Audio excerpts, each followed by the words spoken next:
Hello hi नमस्कार। कैसे हैं आप लोग? उम्मीद करती हूँ आप लोग स्वस्थ होंगे और मस्त होंगे और मैं भी बहुत अच्छी हूँ। और मेरे छोटे से रिएक्शन वाली दीदी चैनल पे आपका स्वागत है। उम्मीद करती हूँ आप लोग पूर्ण रूप से स्वस्थ होंगे। तो चलिए आज का नया वीडियो स्टार्ट करते हैं। भाई नया वीडियो हमारा ऐसा है कि इस टाइम तेवर बदले बदले हैं। भाई क्यों ना बदले हुए, हमारा ये मौसम बदल रहा है, हमारी ये चारों तरफ की इजाएं फिजाएं बदल रही हैं।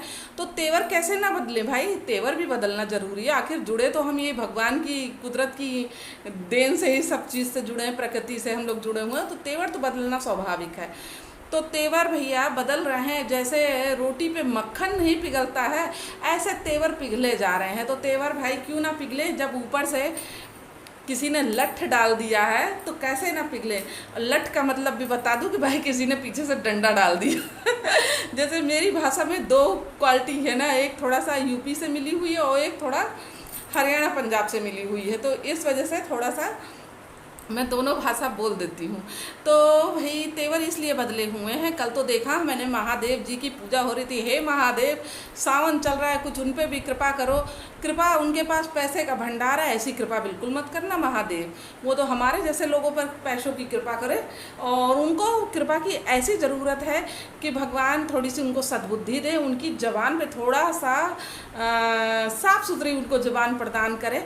और उनकी जो माता जी हैं, उनकी माता जी के ज़बान पे जो करेला रखा हुआ है ना, उस करेले को हटा के भगवान जी थोड़ा सा कहीं से आप कोई फल फूल मिल जाए तो वो मीठा रख दो कि उनकी माता जी, उनके फादर जी और हमारी टोपली जी थोड़ा सा मीठा बोल सकें। बाकी धन्य धान की कृपा उन पर बहुत है, वो मत करिएगा आप बिल्कुल भी। वो तो हमारे जैसे छोटे सब्सक्राइबर बैठे हैं जो दिन रात बक बक बक बक कर रहे हैं, तो हमारे जैसे लोगों पर कृपा करना। बाकी उनको भाई पैसे की गड्डी वो दिखाती है, तो महादेव इतनी कृपा करना उन पर कि खाली उनकी ज़बान अच्छी करना। बाकी पैसे वैसे की चिंता आप मत करिए, उनके पास बहुत है, वो हमारी तरफ नज़र कर लीजिए पैसों वाली। तो चलिए भैया नया रिएक्शन स्टार्ट करते हैं। और कहते महादेव जी की पूजा हो रही है टाइम पर। और क्यों इतने तेवर बदले हुए हैं भाई? तेवर इसलिए बदले हुए हैं क्योंकि सपना ने कोई इनके ऊपर लगा दिया है एक मुकदमा। तो जब मुकदमा लगा दिया है, इनके जो उच्च क्वालिटी के ऊंचे खानदान के पिताजी हैं, तो बात वहाँ तक भी पहुँची। तो इनके पिताजी ने सलाह दी है, जैसे कि बता रही हैं, इनके पिताजी ने इनसे कहा है कि थोड़ा सा तुम भी डाउन हो और इस पचड़े से दूर रहो। और ये वही पचड़े से अब थोड़ा सा दूर रहने की कोशिश कर रही हैं। क्योंकि देखिए अब इन्होंने सपना का पीछा छोड़ दिया, क्योंकि उसने इसके ऊपर मुकदमा लगा दिया, तो वहाँ से पीछा छोड़ दी। तो अब ये क्या किया, हमारे जैसे जो रिएक्शन वाले हैं उनके पीछे ये हाथ धो के पड़ गई। और ये भी पड़ी और इसकी पीआर टीम भी पड़ी हुई है। तो भाई कल किसी को ये बता रही थी कि कोई बीमार हो गया है, क्या तुम उनके घर का ये करोगे वो करोगे? भाई हम लोग क्यों करेंगे तुम्हारे घर का या उनके घर का? है हम लोग क्या मजदूरी करने यहाँ पे आए कि तुम्हारे घर का उनका घर का करेंगे? और कहते तुम्हारी वो जो चंडाल चौकड़ी फ्रेंड है, जो दिन रात बैठ के हमारे जैसे जो रिएक्शन सपना के पक्ष में वीडियो बना रहे हैं उसके सपोर्ट में है, उनके लिए गंद मच रही हो, हम लोग चलेंगे उनके लिए दुआ करेंगे? वो तो भगवान सबका देख रहा है। तो इसलिए हम तो ऐसा कोई काम करेंगे नहीं, और हमारे लिए ये उम्मीद भी मत करना कि हम लोग अपनी जुबान से कुछ ऐसा बोलेंगे। बाकी बाबा आपको बुद्धि दे। और भाई यहाँ पर देखिए इनकी अंतरात्मा जाग गई। एक लोटा जल चढ़ाने से, हमारे महादेव हैं इतने दयालु दयालु कि कोई एक लोटा जल भी चढ़ा दे तो बाबा प्रसन्न हो जाते हैं। तो भैया देखिए जैसे इन्होंने एक लोटा जल चढ़ाया, वैसे इनकी थोड़ी सी सद्बुद्धि खुली।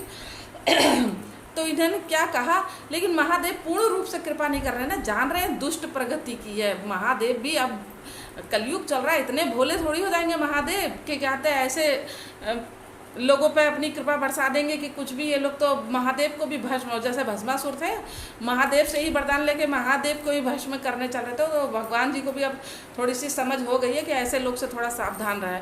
तो भाई इन्होंने सपना को ज्ञान दिया है कि कहते इतने पैसे हैं, इतनी तुम्हारी वीडियो बनाती हो, ये है वो है, तो कुछ कहते आसाम वालों को जो पीड़ित है उनको कुछ दान कर। ओ झोला छाप, पहले तो बात सुन मेरी, झोला छाप। बात यह है तू दिन रात अपने आदमी को ऐंठ रही है, अपने सास ससुर को ऐंठ रही है, अस्पताल से भी सुनते कुछ लेके आती है, और यूट्यूब की तो हराम की कमाई तू खा ही रही है। ना जाने तूने अपने मुंह से कितना गंद सपना के लिए मचाया, कितना गंद IVF के लिए गंद तूने मचाया।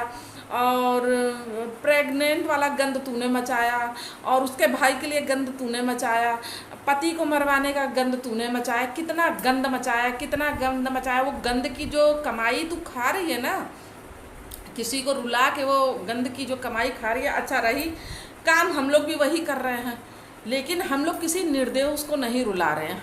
काम जो तुम कर रहे हो वही हम भी कर रहे हैं, लेकिन किसी निर्दोष को नहीं रुला रहे हैं और ना ही किसी निर्दोष का दिल दुखा रहे हैं, क्योंकि हम लोगों को पता है जो हम लोग काम कर रहे हैं वो सही कर रहे हैं। तुम्हारे जैसे लोगों को और अहंकार तो बाप रे बाप इसमें कूट कूट के भरा। कहती है तुम मेरी बराबरी कर पाओगे? औकात देखिए, अपनी औकात देखिए, तुम मेरी बराबरी कर पाओगे? ओ भगवान जी, आपकी बराबरी हम लोग नहीं करना चाहते, आपकी बराबरी हम लोग नहीं करना चाहते। आपकी बराबरी कैसे हम लोग कर सकते हैं? मेरी जितनी भी रिएक्शन वाली बहनें हैं, हम सब लोग में तो इतनी सामर्थ्य नहीं है कि हम लोग आपकी बराबरी कर सके। भाई कैसे हम अपने आदमी को कहते फ़ोटो पे माला चढ़ा सकते हैं? नहीं चढ़ा सकते।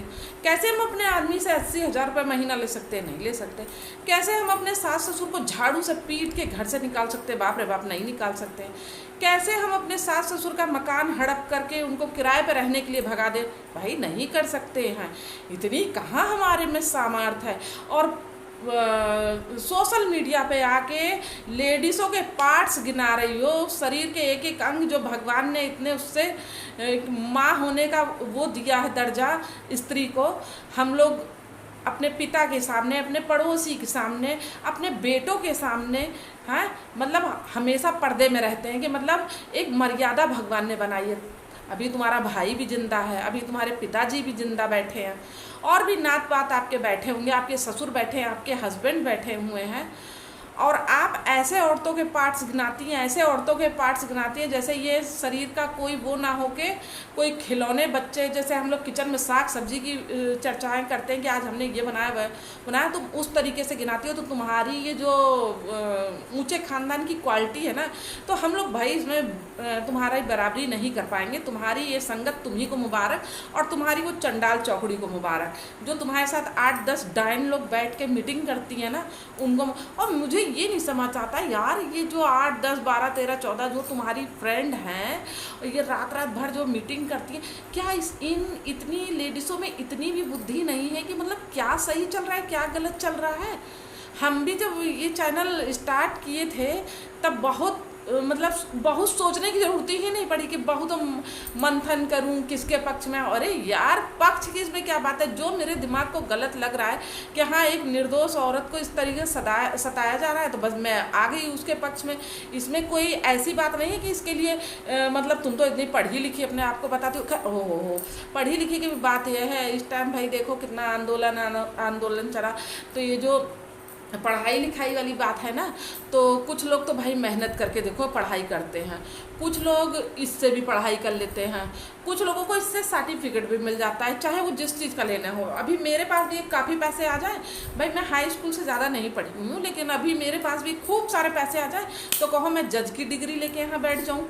सही कह रही हूँ, जज की डिग्री लेके बैठ जाऊँ, क्योंकि मुझे पता है कुछ भी हो सकता है। और हाँ, ज़्यादा नहीं बोलूँगी इस टॉपिक पे, कुछ भी हो सकता है। अब भाई मैं बोल भी दूँ तो ये भी हो जाएगा, पता है इस पे कौन सा मुकदमा लिखा जाएगा, ये जो तुमने कहा है ना इस पे कौन सा मुकदमा लिखा जाएगा। तो भाई मैं बहुत डरती हूँ, मैं आपकी बराबरी नहीं कर पाऊँगी। और एक लोग इसकी ऑडियंस हो चाहे जिसकी ऑडियंस हो, भैया मैं समझाना चाह रही हूँ, इसने कुछ महीने पहले अपनी काम वाली के नाम पर भी डोनेशन मांगा था। इसके पास ये लाइव में आके इतनी ऊंची पैसों की गड्डी दिखा सकती है, समझे, पूरा बंडल दिखा सकती है, लेकिन अपनी काम वाली के लिए भी इसने डोनेशन मांगा। चाहती तो उसकी हेल्प ये कर सकती थी और किसी को पता भी ना चले। तो कितनी बड़ी ये भिखारिन है यूट्यूब पे, आप ये देख लो। और अब पता नहीं सबने डोनेशन दिया कि नहीं दिया, और इसने उस पैसों का कहाँ इस्तेमाल किया, कैसे किया, इसने उसके बाद इसकी कोई चर्चा नहीं की। अच्छा चलिए अब आते हैं हम दूसरे टॉपिक पे। तो भैया ये इस टाइम आसाम में जो बाढ़ आई हुई है, वहाँ के जो पीड़ित लोग हैं उनके नाम पे ये डोनेशन मांग रही है।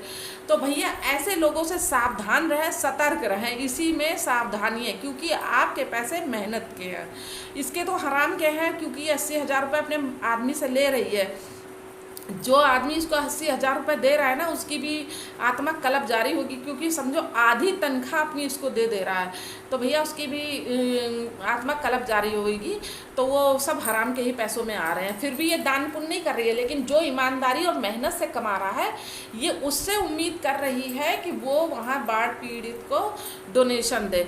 तो भैया हमारे पास इतना नहीं है, लेकिन हाँ, हम दिल से प्रार्थना करते हैं कि भगवान उनको हिम्मत दे, और जो हमारे लायक सेवा है वो हम लोग कर सकते हैं। लेकिन हम लोग यूट्यूब पे बैठ के किसी से चंदा नहीं मांग सकते हैं। हमारे यहाँ भी पर्ची काटने वाले आते हैं, जो हमारी क्षमता है, जो हमारे हैसियत अनुसार है, हम वो पर्ची काटने वालों को दे देते हैं। वो कहते हैं कि हमें बाढ़ पीड़ित वाल को के लिए डोनेशन इकट्ठा करना था, जो हमारी सामर्थ्य है, कपड़े लत्ते जो भी कुछ, हम उनको दे देते हैं। लेकिन हम सोशल मीडिया पे आके भीख नहीं मांगते हैं। और भाई एक बात और मेरे कानों तक पड़ी हुई है, ये जो आई थी परसों लाइव में मटक के, और ये सपना को नचनिया कहती हैं, और नचनिया 2 तैयार हो रही है, इनकी लैंग्वेज में नचनिया ये उसको कहती हैं। तो ये समझिए, जो सती सावित्री का गेटअप धारण करके आई थी ना, मांग में सिंदूर, गले में मंगलसूत्र, तो भैया ये कोई जो इनके हस्बैंड का लिखा पढ़ी का जहाँ काम होएगा ना, जब वहाँ जाते हैं ना, तो ऐसे ही त्रिया चरित्र करके औरतें जाती हैं। समझे, जो ऐसी औरतें होती हैं आदमी की छोड़ी हुई, तो वो त्रिया चरित्र करके वहाँ दिखाने जाती है, सिंपत्ति लेने, कि हाँ मैं तो, उन्होंने मुझको निकाल दिया, उन्होंने मुझको ये रख दिया, ये मतलब इस तरीके से ये 16 श्रृंगार करके वहाँ गई थी। फिर ये साड़ी का एक एक पल्लो ऐसे ऐसे करके लाइन में जो आदमी जुड़े हुए थे उनको भी दिखा रही थी, और जो औरतें थी, तो औरतें क्या सब इन्हीं की कैटेगरी की हैं वहाँ, तो जो इनकी लाइन में जाता है तो सब उसी तरीके के हैं। तो भैया तुम ऊंचे खानदान की हो, सबको पता चल गया है, मेरी छम्मक छल्लो, तेरा नाम तो छम्मक छल्लो है, समझे।